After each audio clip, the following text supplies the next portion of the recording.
ശിരൂരിൽ കാണാതായ അർജുന്റെ ലോറി കണ്ടെത്തി. അർജുന്റെ ലോറി എന്ന് സ്ഥിരീകരിച്ച് കാർവാർ SP. ലോറി പുറത്തെടുക്കാൻ ശ്രമം. വെല്ലുവിളിയായി പ്രതികൂല കാലാവസ്ഥ. 9ാം നാൾ നിർണായകമായത് എക്സ്കവേറ്റർ ഉപയോഗിച്ചുള്ള പരിശോധന. സിനിമാ മേഖലയിലെ സ്ത്രീകളുടെ പ്രശ്നങ്ങൾ പഠിച്ച ജസ്റ്റിസ് ഹേമ കമ്മിറ്റി റിപ്പോർട്ട് പുറത്തുവിടുന്നതിന് സ്റ്റേ. ഹൈക്കോടതി സ്റ്റേ ഒരാഴ്ചത്തേക്ക്. സർക്കാരിനും വിവരാവകാശ കമ്മീഷനും അടക്കം നോട്ടീസ്. ഹൈക്കോടതി നടപടി റിപ്പോർട്ട് സർക്കാർ പുറത്തുവിടാനിരിക്കെ. നേപ്പാളിൽ വിമാനം തകർന്നു വീണു. 19 യാത്രക്കാരിൽ 18 പേരും മരിച്ചു. ഗുരുതരമായി പരിക്കേറ്റ പൈലറ്റ് ചികിത്സയിൽ. അപകടം ത്രിഭുവൻ അന്താരാഷ്ട്ര വിമാനത്താവളത്തിൽ ടേക്ക് ഓഫിനിടെ. ബജറ്റിൽ NDA ഇതര സംസ്ഥാനങ്ങളെ അവഗണിച്ചെന്ന് കാട്ടി പാർലമെന്റിനകത്തും പുറത്തും പ്രതിപക്ഷ പ്രതിഷേധം.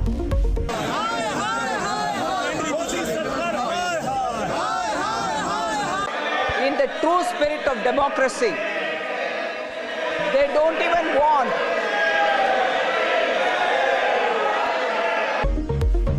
ആന്ധ്രയ്ക്കും ബീഹാറിനും മാത്രമുള്ള ബജറ്റെന്ന മല്ലികാർജുൻ ഖാർഗെ.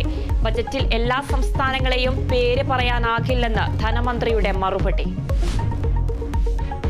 ആമയിഴഞ്ചാൻ തോട്ടിലെ മാലിന്യ പ്രശ്നത്തിൽ നടപടി. ഹെൽത്ത് ഇൻസ്പെക്ടർ K ഗണേഷിനെ സസ്പെൻഡ് ചെയ്തു. തോട്ടിലെ മാലിന്യം കൈകാര്യം ചെയ്യുന്നതിൽ ഗുരുതര വീഴ്ചയെന്ന കണ്ടെത്തൽ. നടപടി കോർപ്പറേഷന്റെ ആഭ്യന്തര അന്വേഷണ റിപ്പോർട്ടിനെ തുടർന്ന്.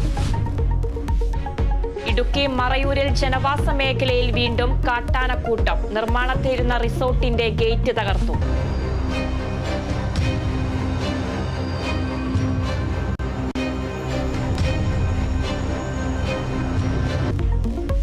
മേഖലയിൽ വ്യാപകമായി കൃഷി നശിപ്പിച്ചു. തിരുവനന്തപുരം മംഗലപുരം ടെക്നോ സിറ്റി ക്യാമ്പസിൽ കാട്ടുപോത്ത്.